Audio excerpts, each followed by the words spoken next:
Hello. Hi, good evening. My name is Dixon Cliff Okechukwu. I'm the founder and CEO of VCLook. And VCLook is a tech company. Uh, we're very happy that it's doing very well currently because of one or two recognitions we've been getting. Currently, Google gave us a kind of recognition which we discovered that most big tech companies, have obtained. Speaking about, their graph, that data graph base, whereby most of the data Google uses, to show one or two results online, they kind of get it from VCLook, from VCLook website, and we just love to solve problems that have to do with community development. If we look into any development and we see certain things that we feel are not done properly, we just start telling ourselves, how do we solve this problem? And that's what keeps me up every night. How do I solve this problem in this community? I don't think this thing is done properly. So how do I really solve it? And then it keeps me up to start thinking and then design a solution and then build it into a program that can be infused on the internet, and then people will be able to use it as well, making it very easy for people to use, and also ensure that people get to use this solution as well. So it's a lot of work, but at the end of the day, you'll be very happy that you see this problem being solved. I give series of examples of solutions we've created in the past, which are still in existence in VCLook, and they're being still used in the community. I'm talking about the products security. We have companies like Visa Petroleum Resources using it, or Visa Group of companies using it. We have companies like Lele Kalishi. We have companies like Crazy Burger. These are some I can mention currently. We have many companies that are actually using the security codes. Then we have, VCLook Campus Explorer, Visa Academic Office used by various tertiary institutions, schools like Anambra State Polytechnic, schools like even UNN. If you go on the website, you will see Within Campus Explorer using our old name, Within. Schools like Paul University. And then we have some other schools we're currently looking forward to working with that are based in the eastern part of Nigeria as well. And why did I become an entrepreneur? I became an entrepreneur simply because I wanted to solve problems. When I was a student in the University of Nigeria, Soka, in my tutorial levels, I had this problem trying to find my way around the campus.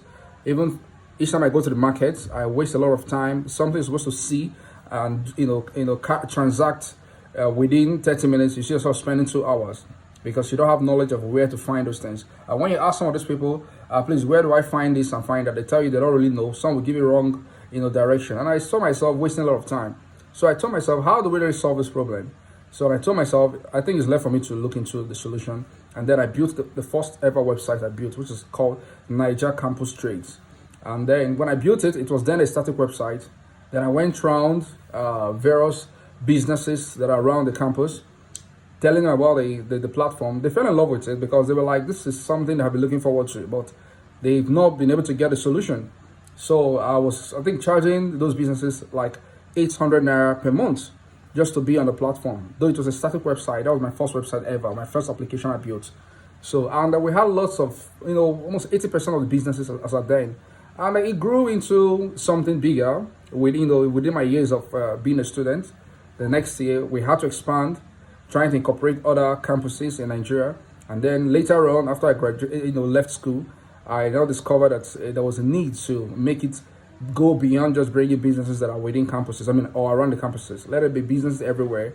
And then from businesses only, we saw, need to incorporate other forms of solution and technology, on VCLook. And today, we're doing things with even religious bodies, private organizations, government organizations, talking about recently we met NAFDAC introducing the product security code, and they really love it. They gave us every support we could.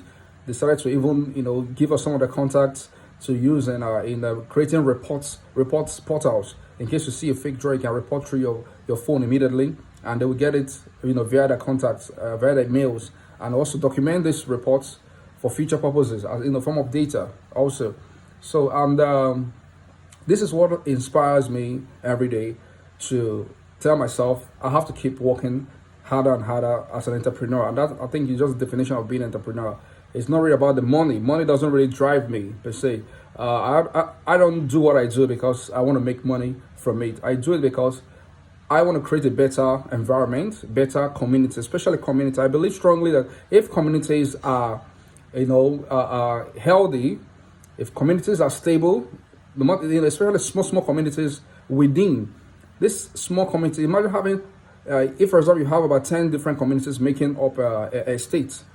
If you have one of the 10 being healthy, you have another one being healthy, the little health you ensure for each of these communities will transcend into a healthy state.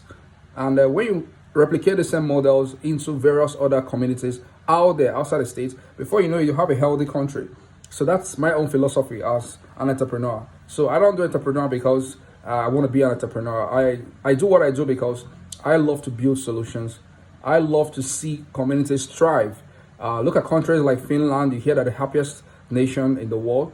And when you look into what makes them really happy, you see that there's so many things that they have put in place to see that things are working very fine. And this is what transcends into the people, citizens being happy. So I think I would love such a thing to be, to also go around various other countries. I don't think it's not going to be a crime if other countries to come happy, just like Finland itself. So I look forward to, securing whatever form of support your organization has to offer in order to help us grow and extend our tentacles into more states, more countries, even outside Africa. That is our vision. Because whatever we're doing here, I tell you, you don't see it being done other places. Trust me. I think, for example, you have platforms like Google Map. Yes, Google Map, if you look at the limitations of Google Map, especially in Africa, I said that not every, those micro businesses are not being documented by Google Map. No, but VisiLook documents those micro businesses. No matter how small the business is, it's been documented, So that's why, and there's certain things like activities. You can find activities based on location. You can find, jobs based on location. You can find anything you come and do on VisiLook or you want to find on VisiLook is always based on location. So if, for example, now you want to see the students that graduated this year in a location like Nnewi in Anambra State in Nigeria, as small as the town is, if you want to see, okay, let me see how many students graduated, VisiLook can give you such data, but Google cannot give you such data. Are you seeing it? So we are all about micro, and we are all about, just mainly micro data and micro information. That's what VisiLook is all about. VisiLook means look within your vicinity. That's how we coined the word VisiLook. So I will stop here because of the time frame that we are supposed to use in making this video, and hopefully to upload it immediately. Thank you very much. My name is Dixon Cliff Okechukwu. I'm the founder and CEO of VisiLook. Thank you very much. Peace.